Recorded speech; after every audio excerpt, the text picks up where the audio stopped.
రెండు కాళ్ళ సందుల్లో పెట్టుకొని సంచి అంత రంధ్రం పెట్టి చెయ్యి పెట్టడం తీయడం తినడం, చెయ్యి పెట్టడం తీయడం తినడం అయిపోయింది. అది అక్కడ బయలుదేరిందా, అక్కడ మళ్ళీ సంచి మొదలుపెట్టి ఆ పక్కల స్టేషన్ ఏంటి ఖమ్మమో ఏదో వస్తుంది కదా, నాకు అంత ఐడియా లేదు. అక్కడికి పోయేసరికి అది అయిపోతుంది. ఈ లోపు అదేదో వచ్చింది, వరంగల్లో ఏదో అంటారు కదండి, హైదరాబాద్ వచ్చేసరికి అక్కడ అట్టిపండు అట్టిపండు అట్టిపండు అట్టిపండు అట్టిపండు అని పిలిచాడు. అట్టిపండు రమ్మన్నాడు, వచ్చాడు. వచ్చిన తర్వాత ఆ వ్యక్తి ఏమండి 1 డజనా 2 డజనా అని అడిగితే 1 డజను 2 డజన్లు కాదు, గెలంతా గెల తీసుకున్నాడు, కాళ్ళ సందుల్లో పెట్టుకున్నాడు. ఒక్కొక్కటి ఒక్కొక్కటి ఒక్కొక్కటి ఒక్కొక్కటి ఒక్కొక్కటి ఒక్కొక్కటి వేస్తానే ఉన్నాడు. ఈ పక్క సీట్ అయినా ఉంటుంది కదా, పక్క సీట్ ఉంటుంది కదా, అయ్యా ఏమీ అనుకోకపోతే ఒకటి అడుగుతాను చెప్తావా అన్నాడంట. ఏంటయ్యా అడుగు అన్నాడంట. నువ్వు ఎక్కినప్పటి నుంచి చూస్తా ఉన్నా, తెనాల్లో ఎక్కావు, 2 సంచులు తెచ్చుకున్నావు, 2 సంచులు ఖాళీ అయిపోయినాయి, మరలా గెల కూడా అయిపోవచ్చింది. అసలు ఏంటి నీ ఉద్దేశం? అసలు నీ ఉద్దేశం ఏంటి అనంటే ఆడంటాడన్నో నేను తినేదానికి పుట్టానంట.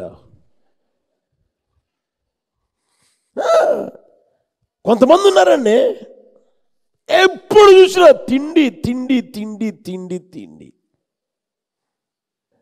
నా మాటేనండి. అందుకని కొంచెం పొట్టని కాల్చడం నేర్చుకుని ఓడదీయండి. హల్లెలూయా.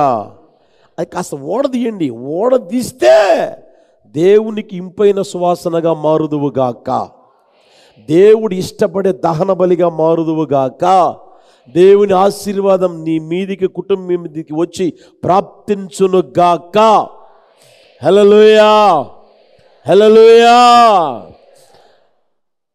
మూడో అనుభవం ఏంటంటే పొట్టని ఏం చేయాలి చెప్పండి. మొదటిది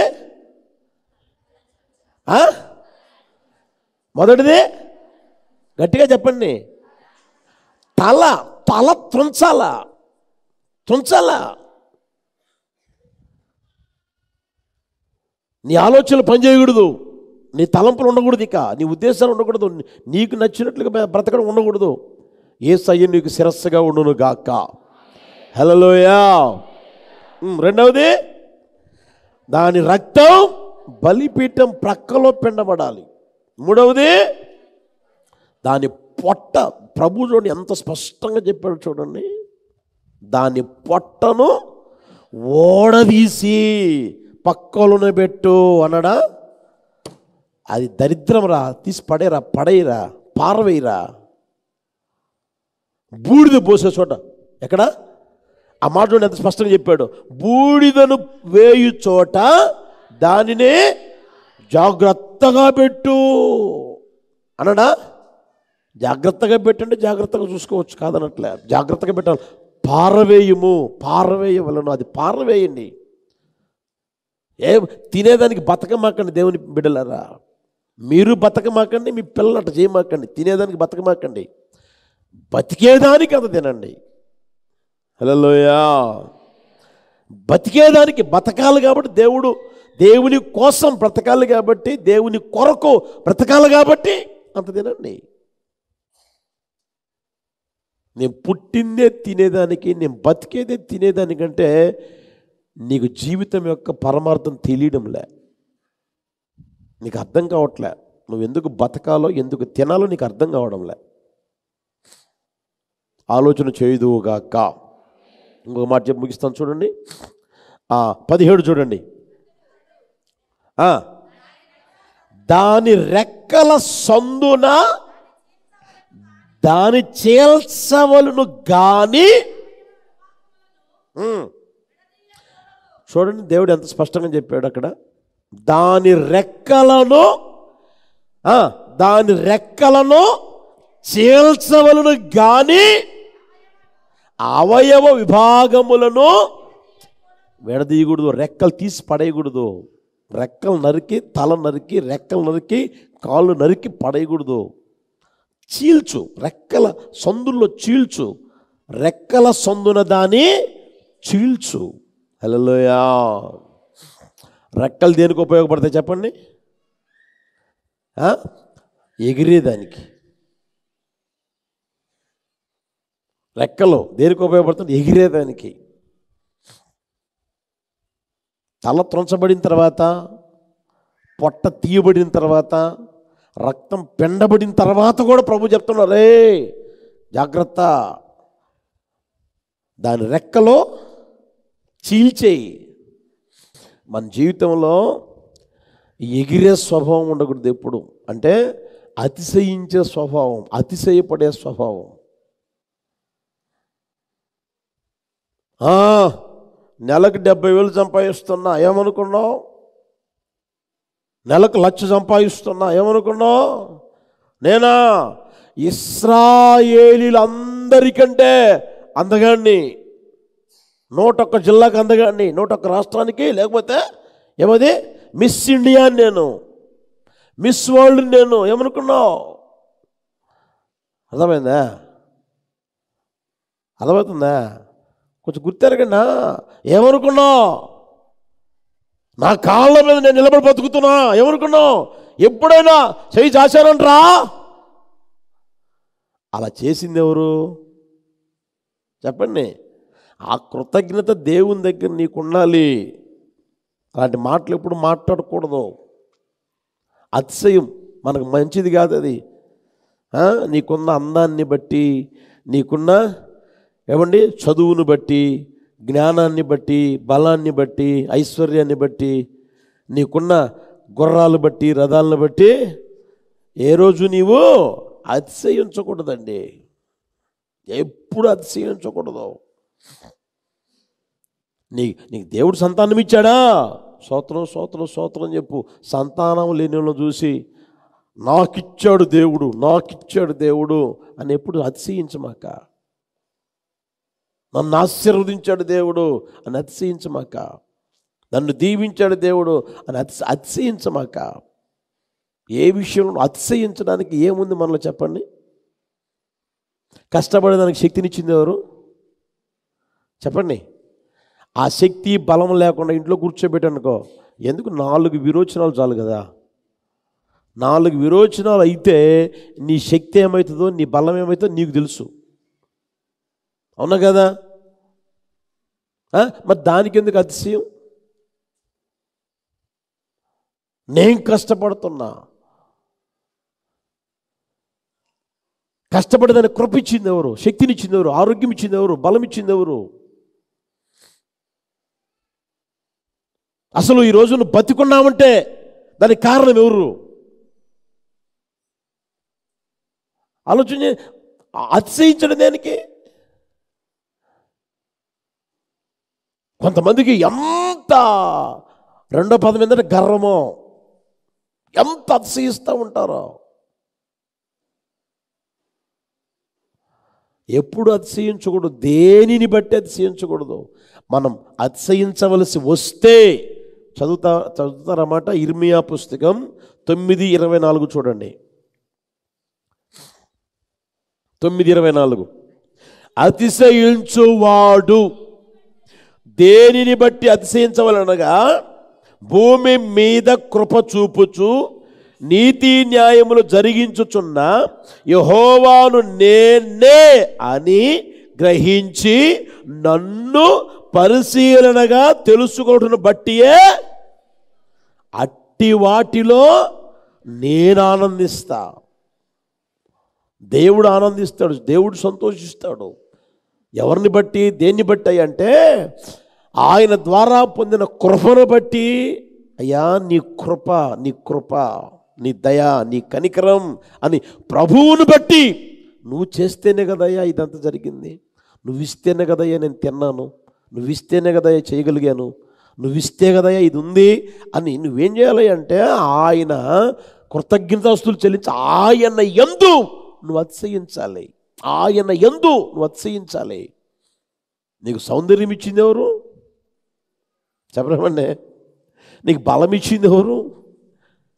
నీకు శౌర్యం, బలం, నీకు శక్తినిచ్చింది ఎవరు? ఈరోజు నీకు ఏదైనా కలిగి ఉంది అంటే, 4 రూపాయలు నీ చేతిలో ఉన్నాయంటే, 4 ఎకరాలు నీకు ఉంది అంటే, ఏమండి ఇచ్చింది ఎవరు? 2 పిల్లలు ఉన్నారంటే, 3 పిల్లలు ఉన్నారంటే ఇచ్చింది ఎవరు? మరి దేవుణ్ణి బట్టి నువ్వు అతిశయించాలి. భూమి మీద కృప చూపుచు నీతి న్యాయములు జరిగించుచున్న యెహోవా నేనే అని నన్ను పరిశీలనగా తెలుసుకున్నట్టును బట్టియే ఆ అతిశయం మనకుండును గాక. హల్లెలూయా. ఆ అతిశయమే మన వ్యక్తిగత జీవితంలో ఉండగలగాలి. ఆ యేసయ్యను బట్టి మనం అతిశయించగలగాలి. ఆయన నామాన్ని బట్టి మనం అతిశయించగలగాలి. ఆయన చేసిన కార్యాలని బట్టి, ఆయన చేశాడు కనుక మనం అతిశయించగలగాలి. అట్టి కృప ప్రభువు దయచేయును గాక. హల్లెలూయా. నీకు ఉన్న దేన్ని బట్టి నువ్వు అతిశయించకూడదు. ఎంత ఆస్తిపరుడువైనా, ఎంత ఐశ్వర్యవంతుడివైనా, ఎంతైనా సరే వాటిని బట్టి అతిశయించమాక. ఒకరోజు రెక్కలు కట్టుకుని ఎగిరిపోతుంది. ఒకరోజు రెక్కలు కట్టుకుని ఎగిరిపోతుంది. మనం దేవుని బట్టి అతిశయించాలి కానీ మనకున్న వాటిని బట్టి అతిశయించకూడదు. ఎప్పుడు అతిశయించుకుందాము గాక. అటు కృపతో ప్రభు నింపును గాక. చూడండి, కొరింథీయులకు రాసిన 2వ పత్రిక 1వ అధ్యాయం 12వ వచనం.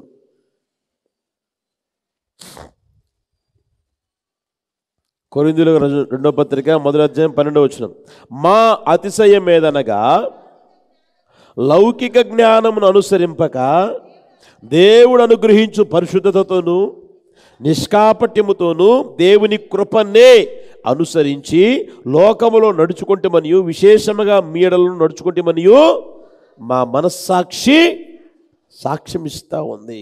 మా అతిశయం ఏంటంటే దేవుడు మాకు అనుగ్రహించిన కృపను బట్టి ఏమండి నిర్దోషంగా బ్రతుకుతూ ఉన్నాం, కపటం లేకుండా బ్రతుకుతూ ఉన్నాం, పరిశుద్ధమైన జీవితం జీవిస్తూ ఉన్నాం అని వాళ్ళు అతిశయిస్తూ ఉన్నారు.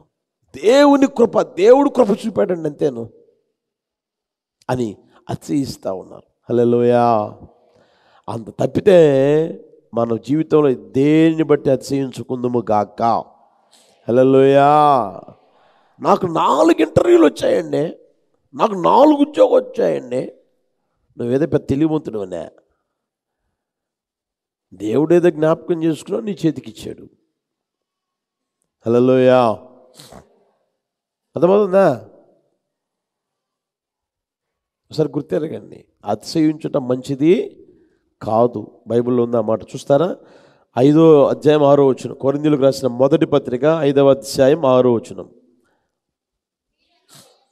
మీరు అతిశయపడటం మంచిది కాదు. పులిసిన పిండి కొంచెమైనను ముద్దంతయు, పులిసింది కొంచెం ఉంటే చాలు మొత్తం పాడైపోతుంది, ముద్దంతా పాడైపోతుంది, నీ జీవితమే పాడైపోతుంది.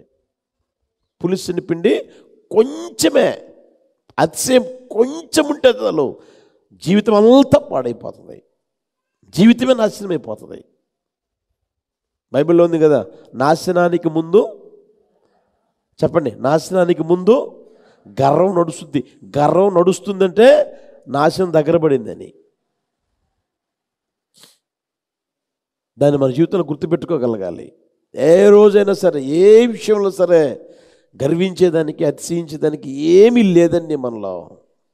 నెబుకద్నెజరు రాజు చూడండి, నేను కట్టించాను, నేను చేపించాను, నేను కట్టింది నగరం అని చెప్పేసి ఎప్పుడైతే ఆయనలో ఆ అతిశయం, ఆ గర్వం వచ్చిందో, తర్వాత గడ్డి తినేటట్లుగా చేశాడు దేవుడు.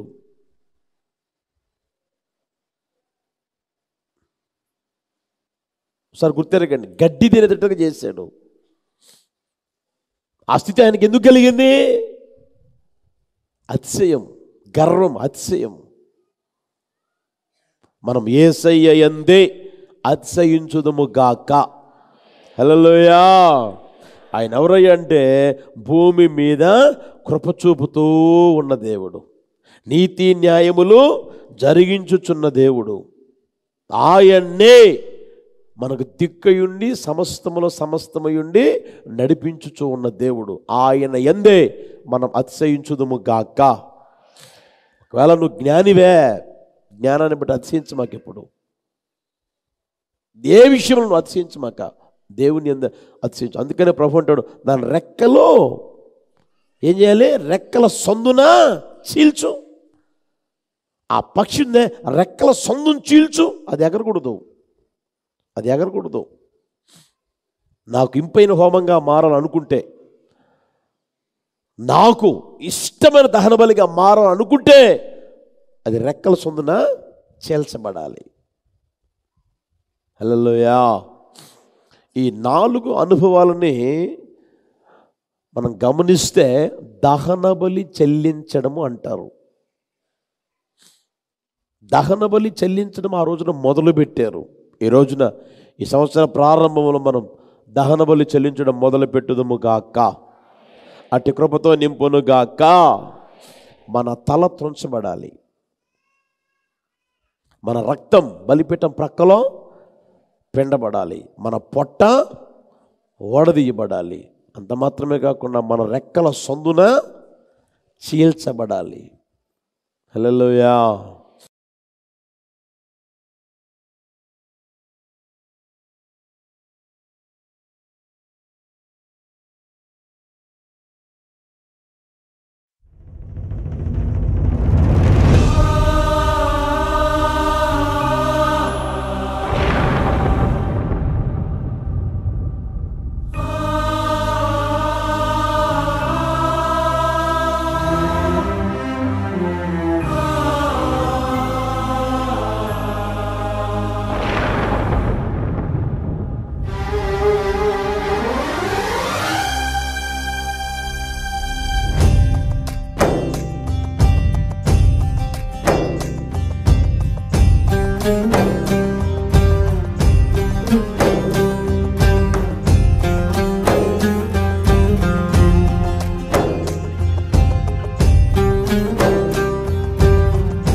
సిలువలో వేలాడే నీ కొరకే, సిలువలో వేలాడే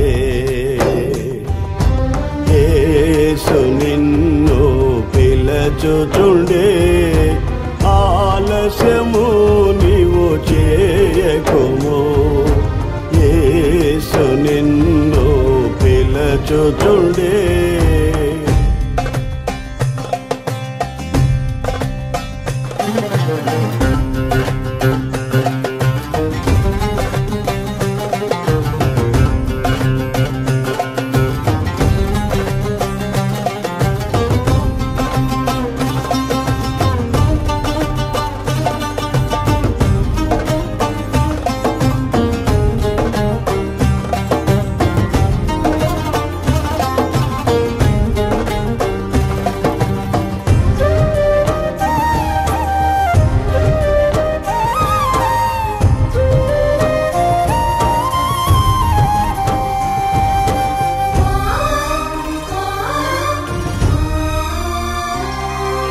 కల్వరి శ్రమలన్నీ నీ కొరకే, ఘోర సిలువ మోసి కుంగుచునే.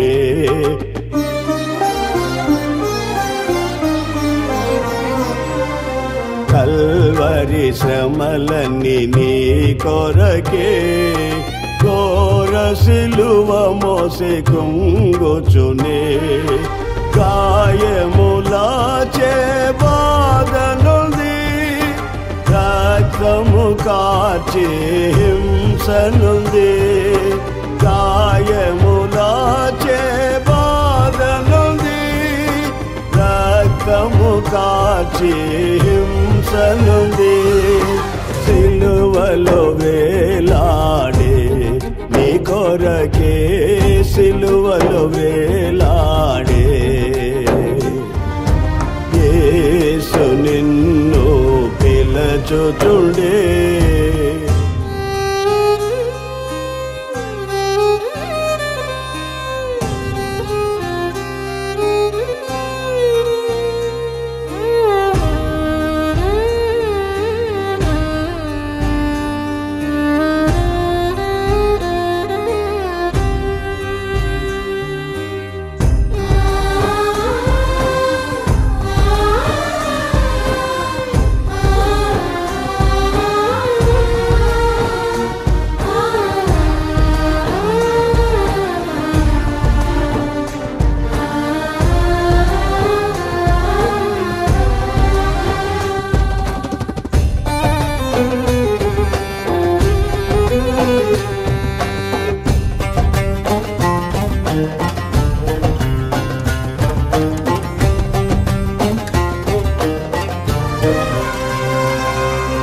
నాలుక ఎండెను దప్పిగొని, కేకలు వేసెను దామని.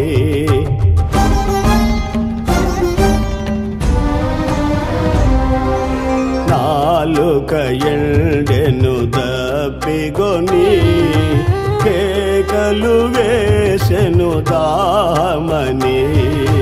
చేదు రసమును పానము చేసి చేసెను జీవయాగమును. చేదు రసమును పానము చేసి చేసెను జీవయాగమును. సిలువలో వేలాడే నీ కొరకే, సిలువలో వేలాడే యేసు నిన్ను పిలచుచుండే.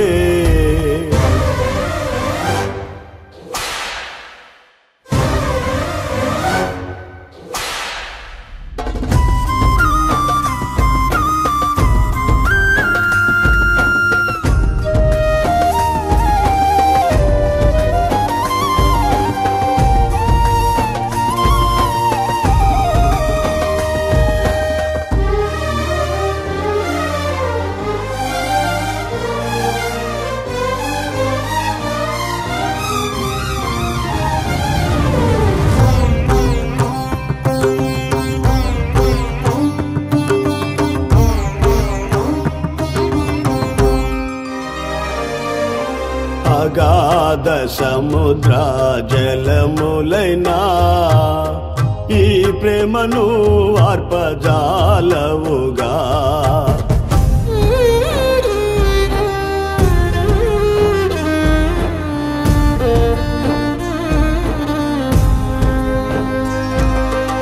అగాధ సముద్ర జలములైనా ఈ ప్రేమను ఆర్పజాలవుగా. ఈ ప్రేమని కై విలపించుచు ప్రాణము దారబోయుచునే. ఈ ప్రేమని కై విలపించుచు ప్రాణము దారబోయుచునే. సిలువలో వేలాడే నీ కొరకే, సిలువలో వేలాడే యేసు నిన్ను పిలచుచుండే. ఆలస్యము నీవు చేయకుము, యేసు నిన్ను పిలచుచుండే.